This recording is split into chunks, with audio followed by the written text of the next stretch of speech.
अध्यक्ष एवं पूर्व माननीय मन्त्री कुलमान घिसिङज्यूको आगमन भइसकेको हुनाले कुशल नेतृत्व एवं उजाला नेपाल पार्टीका केन्द्रीय अध्यक्ष एवं पूर्व माननीय मन्त्री कुलमान घिसिङज्यूको आगमन भइसकेको हुनाले सम्पूर्ण नेता कार्यकर्ताहरू सँगै उपस्थित नागरिकले स्वागत गर्न आग्रह गरे।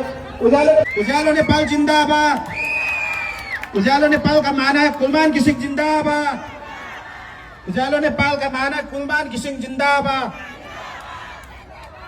सम्पूर्ण अतिथिगणहरूलाई पुनः म स्वागत गर्दै यस चुनावी आमसभाका प्रमुख अतिथि श्रद्धेय पार्टी अध्यक्ष एवं पूर्व माननीय मन्त्री कुलमान घिसिङज्यूलाई प्रमुख अतिथिको आसन ग्रहणका निम्ति म हार्दिक अनुरोध गर्न चाहन्छु। कुलमान घिसिङज्यू र एवं रीतिले सम्पूर्ण उहाँसँगै एस्कर्ट गरेर आउनुभएका नेता कार्यकर्ताज्यूलाई पनि म अहिले यथास्थानमा हार्दिक स्वागत गर्दै उम्मेदवारहरू र एवं विभिन्न तहका पार्टी नेता कार्यकर्ताज्यूहरूलाई चाहिँ यस कार्यक्रममा सरिक भएर सहयोग गर्न हार्दिक आग्रह गर्दै हाम्रो पार्टीको चुनाव चिन्हहरू औपचारिक रूपमा यहाँ उद्घाटन गर्ने कार्यक्रम रहेको छ।